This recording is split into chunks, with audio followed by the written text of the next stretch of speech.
Olá pessoal, me chamo Bruno, eu sou membro da rede de pesquisa Comunidades Virtuais e sou bolsista PIBIC da FAPESB.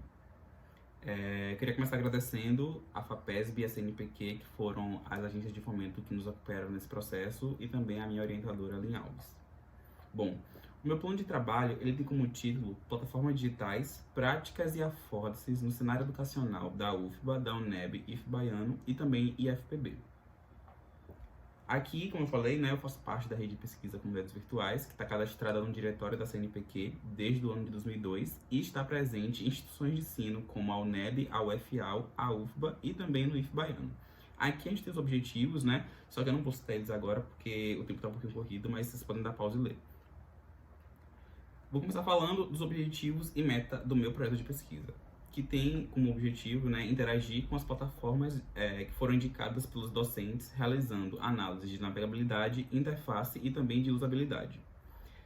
Outro objetivo e meta é analisar as plataformas digitais que foram indicadas pelos professores das instituições participantes da pesquisa, estabelecendo similaridades e também diferenças com as práticas e afórdices presentes nas denominadas GAFAM, que é um grupo de grandes empresas composto por Google, Amazon, Facebook, Apple e Microsoft. Só que como o Facebook mudou de nome, essa sigla também mudou, passou a se chamar Gaman, já que o Facebook passou a se chamar Meta.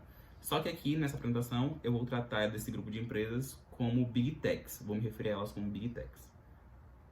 Bom, aqui a gente tem as principais etapas executadas, A primeira foi a revisão sistemática de literatura. Eu não vou abordar ela porque o meu colega Lucas, ele já destrincha a revisão sistemática de literatura e eu recomendo que vocês vejam a apresentação dele.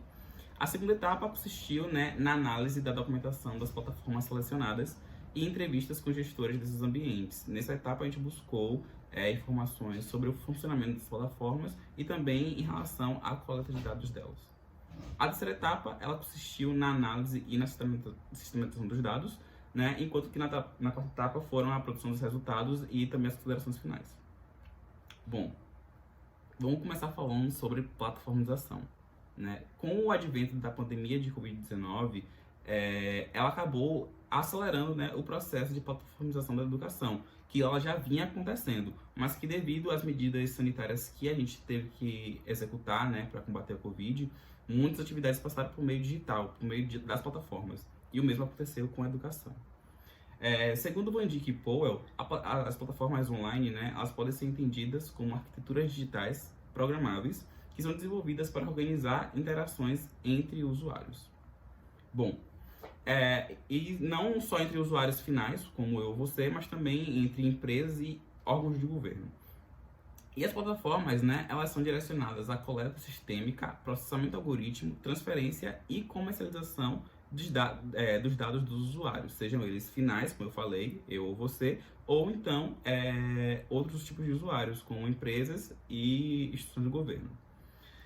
Essas plataformas elas costumam seguir, seguindo esse modelo de coleta de dados massivos, elas seguem um modelo de economia psíquica, que consiste em que as plataformas elas combinam, sobretudo, dados psíquicos e emocionais com o intuito de aplicar estratégias de alteração do comportamento humano, seja para convencer você a comprar um produto ou até mesmo coisas mais importantes, como decisões políticas, como foi o caso do Brexit, em que descobriu-se por meio de um escândalo que o Facebook e uma empresa chamada Cambridge Analytica estava induzindo os cidadãos da Inglaterra a votarem pela saída do país da União Europeia.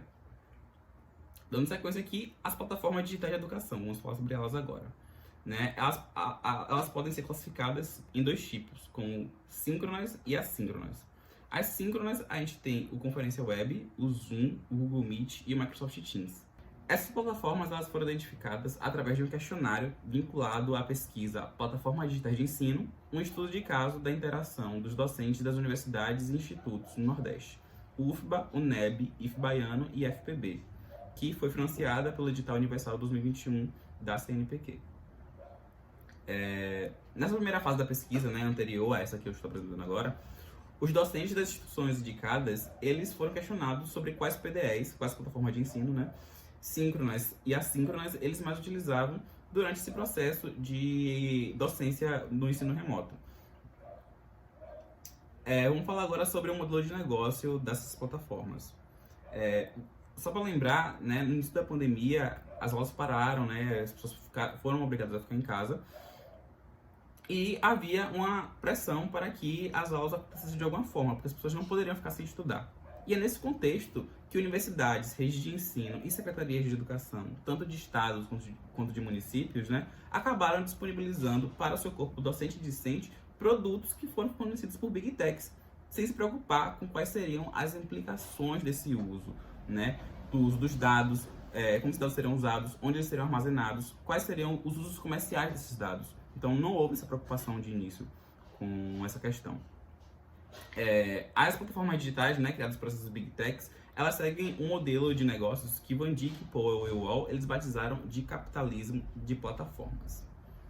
Em que, nesse modelo de negócio, a datificação ela é a matéria-prima para gerar a grande parte do lucro dessas empresas. Obviamente que o lucro das empresas não são provenientes unicamente da datificação, mas principalmente dela. A datificação ela consiste em um fenômeno que transforma ações e comportamentos de uma pessoa em dados. As Big Techs, né, elas se amparam nas questões de patente e também nas direitos autorais para não divulgarem informações acerca de suas plataformas, sobre quais dados eles coletam, qual tratamento eles dão e onde eles estão armazenados. Então, eles se amparam em questões de propriedade intelectual para não divulgar. É seguindo esse modelo, né, de coleta massiva de dados que no capitalismo de plataformas, empresas como o Zoom e a Microsoft Teams, né, e plataformas como o Zoom e a Microsoft Teams, elas têm induzido os usuários a baixarem seus aplicativos para computador ao invés de utilizarem a versão web. E o porquê disso? Porque quando o usuário ele baixa o aplicativo na máquina, ele acaba cedendo mais permissões e, consequentemente, essas empresas acabam coletando mais dados dos usuários. Então, vocês podem observar aqui que a opção de baixar ou de usar a plataforma Zoom no navegador, ela fica muito pequena. Aqui ela está circulada de vermelho, então fica muito pequeno. Enquanto se você clicar nesse botão azul, vai abrir esse pop-up aqui, que vai recomendar que você baixe o aplicativo, e se você já tiver, ele vai abrir o aplicativo. Então, as plataformas elas estão induzindo os usuários a baixarem os aplicativos, no caso dessas duas plataformas, o Zoom e a Microsoft Teams. Aqui a mesma coisa para a Microsoft Teams, né, que o botão obter um aplicativo para o Windows ele está em destaque, ele é muito maior, enquanto que a opção de você usar no navegador é muito pequena, que está escrito assim: em vez disso, use o aplicativo web. Bom, vamos falar agora sobre a questão do modelo de negócio dessas plataformas, né? Porque além da coleta massiva de dados, eles obtêm lucro de outras maneiras, como foi o caso aqui que eu vou citar agora. No início da pandemia, né, muitos desses serviços, dessas Big Techs, foram oferecidos de forma gratuita para muitas instituições, principalmente as públicas. E a partir do momento que atingiu-se um determinado número de usuários, que a comunidade acadêmica aqui no Brasil já estava dependente desses serviços oferecidos por essas Big Techs, muitas delas começaram a limitar os serviços que eles disponibilizavam, como foi o caso aqui, né, da Google, em que eles encerraram o Drive ilimitado para as universidades. Eles impuseram um limite, né, no Drive de armazenamento, mas outras funcionalidades também foram limitadas em outros serviços deles, como, por exemplo, a gravação de aula no Google Meet foi limitado, entre outros serviços. Aqui, como é o caso, né, o recurso de gravação de reunião pelo Google Meet não está mais ativo. Ou seja, essas plataformas elas ofereceram gratuitamente de início, tornou a comunidade dependente desses serviços, e a partir do momento que eles atingiram o público, eles começaram a limitar, restringir e cobrar por serviços que inicialmente eles ofereceram de forma gratuita. Bom, agora vamos falar sobre as affordances, né? A affordancy de objeto corresponde a um conjunto de características capazes de revelar aos usuários as operações e manipulações que podem ser realizadas. Vamos olhar aqui essa foto aqui, que foi retirada do Google Meet. A gente tem esse botão aqui vermelho com um telefone virado para baixo, em que a gente olha para ele, não tem nada escrito, mas a gente entende que é essa função de desligar. Esse primeiro ícone aqui, que tem uma câmera, a gente entende, apesar de não ter nada escrito, que é um botão que vai ativar ou desativar a câmera. Esse aqui da mãozinha, a gente entende que é para levantar a mão, mesmo que não tenha nada escrito. Então, isso é uma affordancy. A gente consegue identificar a funcionalidade desse objeto, né, desse ícone, sem que esteja explícito o que ele faz. Já as práticas de affordancy, né, elas podem ser compreendidas com as maneiras com que os usuários eles se apropriam dos artefatos disponibilizados pelos desenvolvedores.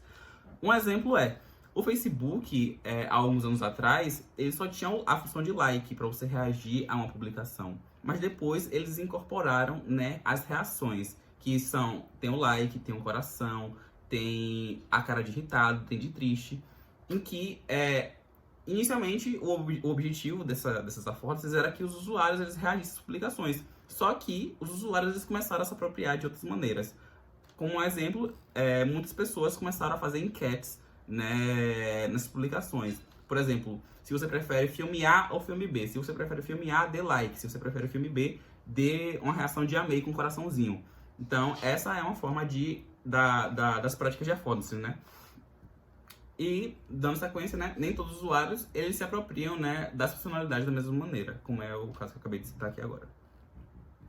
Bom, vamos falar agora sobre as plataformas não proprietárias, né? Teoricamente, a gente tem, entre essas plataformas que a gente está analisando, né, o RNP Conference Web e o Moodle Ava, eles teriam mais transparência por serem softwares que não são proprietários. E o Moodle Ava, muito mais ainda, já que ele é open source.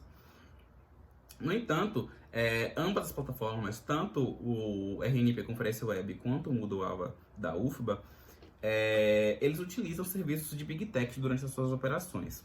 Eu vou falar agora algumas que foram identificadas durante esse processo de análise. Por exemplo, o Moodle Ava da UFBA, a gente só consegue acessar ele se a gente tiver um e-mail, né, que utiliza o domínio ufba.br. No entanto, esse e-mail ele utiliza o serviço do Google Workspace como provedor. Ou seja, para você utilizar esse e-mail, você tem que necessariamente utilizar um serviço do Google. No caso, outro caso aqui é da RNP Conference Web, que ela utiliza, né, os serviços de hospedagem da empresa AWS, que é um serviço de servidores da Amazon. Outro caso também é que os usuários da RNP, né, que não possuem conta federada, eles precisam utilizar ou o Google ou o Facebook para fazer login na plataforma. Vou mostrar aqui para vocês, ó. Aqui a gente tem a opção de fazer login com o Google ou com o Facebook, e aqui em cima a gente tem essa opção de fazer login com e-mail. Só que essa função aqui, ela não funciona. Se você tentar fazer login, você não vai conseguir. Até se você criar uma conta, não tem uma opção de criar conta aqui na plataforma. Então, ou você utiliza uma conta federada na Rede Café, aqui, ou você utiliza conta do Google ou do Facebook para criar ou para acessar essa plataforma. Bom, continuando aqui falando das plataformas não proprietárias, né, elas deixaram de atender parcela de professores e alunos, né, por apresentarem muitos problemas de compatibilidade com dispositivos móveis, como smartphones e tablets. E aqui eu vou trazer um dado, né, que foi da pesquisa domicílio, da TIC Domicílio 2022, que foi realizada pela CGI. Essa pesquisa diz que 62% dos usuários de internet do Brasil, eles utilizam dispositivos móveis para acessar a internet.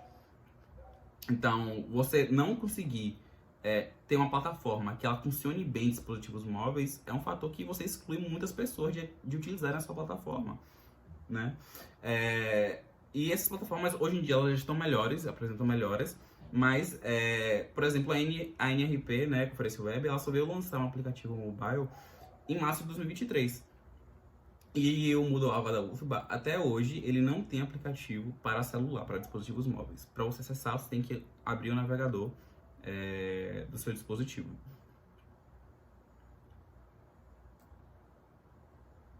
Bom, agora vou falar aqui, né, do quadro de análise que foi feito por mim para esse processo de análise, em que foram analisados aspectos como a navegabilidade, usabilidade, interface, interoperabilidade, questões de termo de uso, né, sistema de recomendação e de tutorial dessas plataformas, entre outros. Bom, desse quadro de análise, né, a gente tem alguns resultados.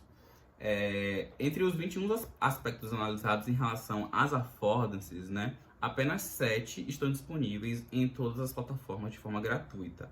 São elas: o chat, o botão para ativar e desativar a câmera, o botão de compartilhamento de tela, o botão para desativar e ativar o microfone, o botão para levantar a mão, o botão para personalização de layout da plataforma, né? E também as reações com emoji. Essas são as 7 affordances que são comuns às plataformas analisadas.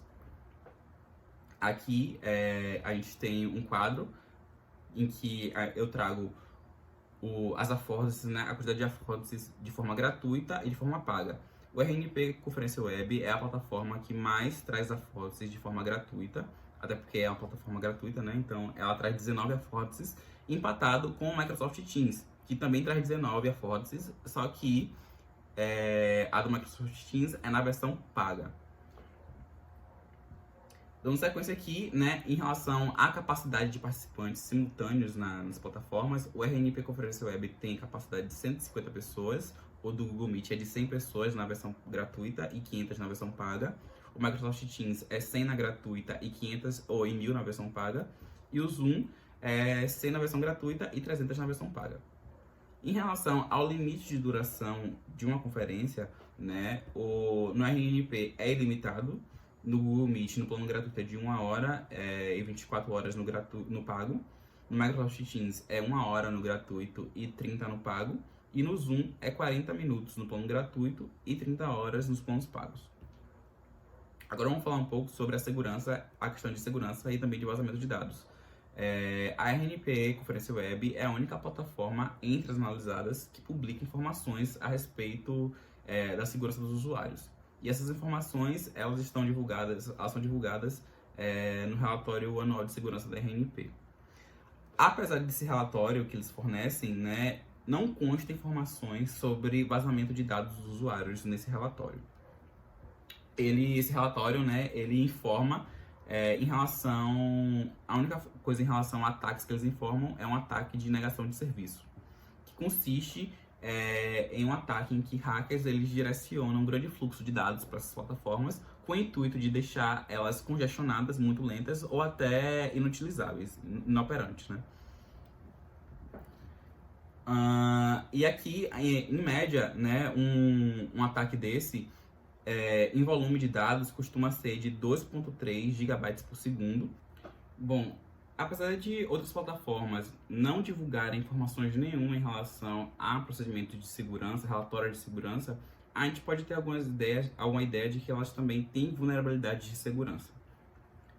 Como é o caso aqui da plataforma Zoom, né, que teve vazamento de dados de mais de 500 mil usuários, porque a Zoom ela vendia dados de quem usava a sua plataforma para Big Techs como o Google e o Facebook, e as credenciais dos usuários acabaram vazando na internet. Esse vazamento de dados acabou ocasionando numa prática chamada de Zoom Bombing, que consistia em pessoas invadirem as salas, as conferências online e ficavam atrapalhando. A Zoom ela acabou indenizando os usuários que sofreram com essa prática e tiveram seus dados vazados. Outro caso também é o da Microsoft, né, que ela foi alvo de hackers em que foram vazados 37 GB de dados do ConnectSUS, que é uma plataforma que contém os dados de saúde da população brasileira. Então, os dados foram vazados aqui na Microsoft, né? Outro caso também é mais um caso de vazamento de dados da Microsoft aqui, que vocês podem ver. E agora nós vamos para as considerações finais. Bom, a partir do quadro de análise, né, foi possível concluir que as plataformas síncronas Conferência Web, RNP e Microsoft Teams, na versão paga, são as duas PDEs que mais possuem affordances embarcadas, né, cada uma tendo 19. Além disso, foi realizada uma avaliação a respeito do modelo de negócio que foi adotado pelas empresas, né, e instituições gestoras dessas plataformas, como RNP, Google, Microsoft e Zoom, identificando que tal estratégia tem como um dos principais pilares a coleta massiva de dados dos usuários e a pouca transparência em relação ao uso comercial dessas informações. Os resultados apresentados nessa pesquisa, né, elas reforçam a necessidade de serem criados espaços de formação permanente para todos aqueles que fazem o dia a dia das instituições de ensino, para discutir e construir práticas de interações seguras e críticas também, né, às PDEs. considerando que não se trata de excluir essas plataformas, né, do processo de gestão e também de aprendizagem, mas de empoderar esses atores e atrizes para subverter a lógica e a ausência de transparência dos algoritmos dessas plataformas.